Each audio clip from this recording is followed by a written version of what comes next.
नमस्कार दोस्तों, आप सभी का हमारे MDS न्यूज चैनल में स्वागत है। दोस्तों, आज हम बात करेंगे 20 अगस्त के सभी मुख्य समाचारों और तमाम बड़ी खबरों के बारे में। दोस्तों, अगर आप हमारे चैनल पर नए हैं तो प्लीज चैनल को सब्सक्राइब करके बेल आइकन को भी दबा दें, जिससे आप सभी तक सभी ताज़ा खबरें जल्द ही पहुंचा सके। तो आइए दोस्तों, बिना टाइम वेस्ट किए खबरों पर नजर डालें। चलिए बढ़ते हैं आज के पहले अपडेट की ओर। कोरोना वायरस देश में 73% के पार पहुंची, रिकवरी दर 20 लाख से अधिक रोगी हुए ठीक। देश दुनिया में फैले कोरोना वायरस से अब तक विश्व भर में 2 करोड़ से अधिक लोग संक्रमित हो चुके हैं। भारत, अमेरिका और ब्राजील दुनिया के सबसे बड़े कोरोना प्रभावित देश हैं, जहां संक्रमितों की संख्या 20 लाख के पार है। भारत में कोरोना की स्थिति की बात करें तो यहां पिछले कुछ दिनों से पॉजिटिव मामलों में गिरवाट दर्ज की गई है, जबकि महामारी से ठीक होने वाले लोगों की संख्या में बढ़ोतरी हुई है। केंद्रीय स्वास्थ्य मंत्रालय की रिपोर्ट के मुताबिक देश में कोरोना मरीजों का रिकवरी रेट भी बढ़कर अब 73.64% हो गया है।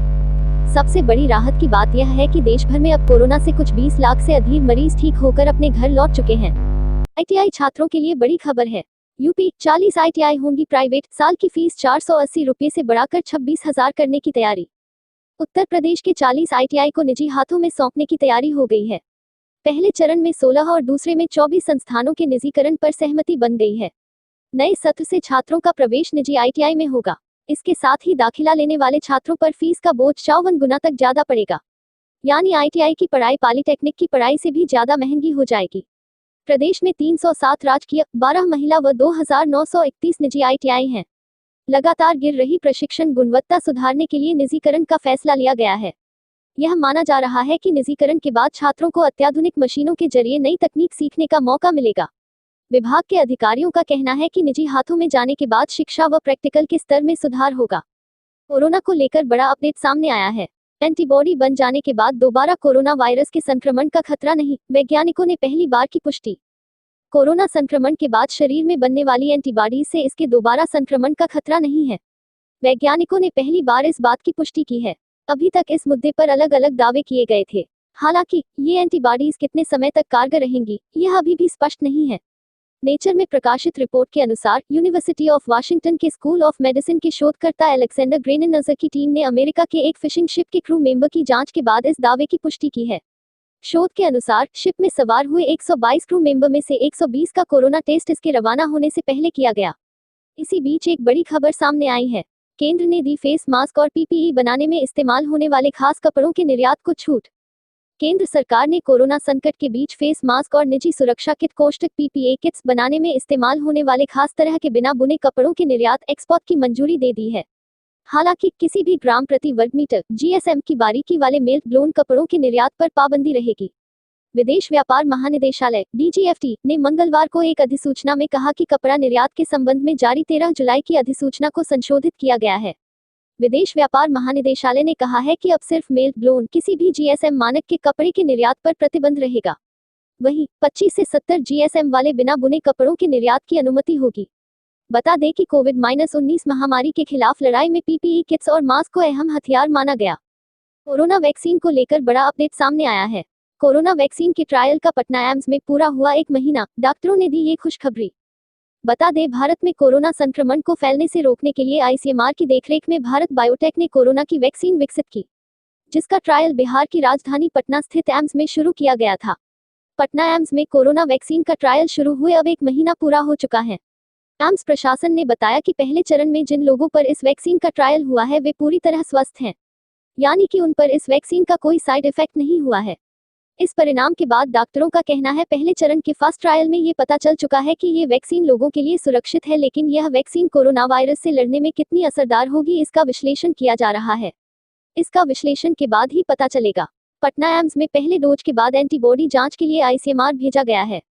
डोनाल्ड ट्रंप की ओर से भी बड़ा बयान सामने आया है। अमेरिकी राष्ट्रपति डोनाल्ड ट्रंप बोले, जीत के बाद जो बिडेन की बॉस होंगी कमला हैरिस। अमेरिकी राष्ट्रपति डोनाल्ड ट्रंप ने दावा किया है कि अगर पूर्व उपराष्ट्रपति जो बिडेन और कैलिफोर्निया की सेनेटर कमला हैरिस उन्हें हरा देते हैं और शीर्ष पद पर काबिज हो जाते हैं तो हैरिस बिडेन की बॉस होंगी। गौरतलब है कि डेमोक्रेटिक पार्टी के राष्ट्रपति पद के उम्मीदवार बिडेन ने भारतीय जर्मन मूल की कमला हैरिस को उपराष्ट्रपति पद के उम्मीदवार के रूप में चुना है। राष्ट्रपति डोनाल्ड ट्रंप इससे पहले जो बिडेन को कई बार मानसिक रूप से कमजोर और थका हुआ बता चुके हैं। इस बार ट्रंप ने सवालिया लहजे में कहा, क्या आप बिडेन और उनकी बॉस कमला हैरिस की उन्मादी समाजवादी नीतियों के तहत हमारी अर्थव्यवस्था को कुचलना चाहते हैं? चलिए बढ़ते हैं अगले अपडेट की ओर। राज्यों में वन एवं पर्यावरण मंत्रालय का अब चलेगा एकजुट अभियान, 19 नए एकीकृत क्षेत्रीय कार्यालयों को दी मंजूरी। वन एवं पर्यावरण मंत्रालय ने राज्यों में अपनी पकड़ और ज्यादा मजबूत बनाने के लिए अलग अलग कामों के लिए मौजूद अपने सभी क्षेत्रीय कार्यालयों को एकजुट करने का फैसला लिया है। इसके बदले 19 नए एकीकृत क्षेत्रीय कार्यालयों को मंजूरी भी दी है, जो 1 अक्टूबर से अस्तित्व में आ जाएंगे। इसके तहत राज्यों में मौजूदा भारतीय वन सर्वेक्षण, राष्ट्रीय बाघ संरक्षण प्राधिकरण, केंद्रीय चिड़ियाघर प्राधिकरण जैसे कार्यालय अब एक ही एक छत के नीचे आए जाएंगे। साथ ही इन सभी एक ही मुखिया होगा। वन एवं पर्यावरण मंत्रालय के मुताबिक अब तक राज्यों में मंत्रालय से जुड़े अलग अलग कामों को देखने के लिए करीब 30 कार्यालय मौजूद है। इंडोनेशिया से एक बहुत खौफनाक खबर सामने आई है। भूकंप के झटकों से फिर हिला इंडोनेशिया, दहशत में लोग, किसी के हताहत होने की खबर नहीं। पश्चिमी इंडोनेशिया में भूकंप के शक्तिशाली झटके कई बार महसूस किए गए। रिक्टर पैमाने पर भूकंप की तीव्रता 6.8 मापी गई है। भूकंप के झटकों के बाद इलाके में अफरा-तफरी और भय का माहौल। हालांकि इस प्राकृतिक आपदा में किसी के हताहत होने या नुकसान की तत्काल कोई खबर नहीं है। अमेरिकी भूवैज्ञानिक सर्वेक्षण USGS ने कहा कि भूकंप 10 किलोमीटर की गहराई पर था। USGS ने कहा कि यह बेंकुलु शहर से 144 किलोमीटर पश्चिम दक्षिण पश्चिम में सुमात्रा द्वीप पर बेंकुलु प्रांत में केंद्रित था। यहाँ के कई प्रांतों में भूकंप के झटके महसूस किए गए। राहत की बात यह है कि भूकंपों के लिए कोई सुनामी की चेतावनी जारी नहीं की गई है। चलिए बढ़ते हैं अगले अपडेट की ओर। माली में विद्रोही सैनिकों ने राष्ट्रपति प्रधानमंत्री को बंधक बनाया, जबरन लिया इस्तीफा। अफ्रीकी देश माली में विद्रोही सैनिकों ने तख्तापलट को अंजाम देते हुए राष्ट्रपति इब्राहिम बुबाकार केटा को गिरफ्तार कर लिया है। माली के राष्ट्रपति के साथ साथ विद्रोहियों ने देश के प्रधानमंत्री बोबू सिसे को भी हिरासत में ले लिया है। इस तख्तापलट की शुरुआत मंगलवार को माली की राजधानी बामाको के नजदीक एक सेना के कैंप से शुरू हुई थी और यहां सैनिक आपस में ही भिड़ गए थे। खबर आ रही है कि राष्ट्रपति इब्राहिम बुबाकार ने इस्तीफा भी दे दिया है। माली सरकार के एक प्रवक्ता ने BBC से बताया कि बामाको के कई हिस्सों में आगजनी की घटनाएं भी हुई हैं। यूपी से एक और बड़ी खबर सामने आई है। School reopening, latest news. UP में कोरोना महामारी के बीच प्राइवेट स्कूल ने शुरू की कक्षाएं, सरकार ने कहा।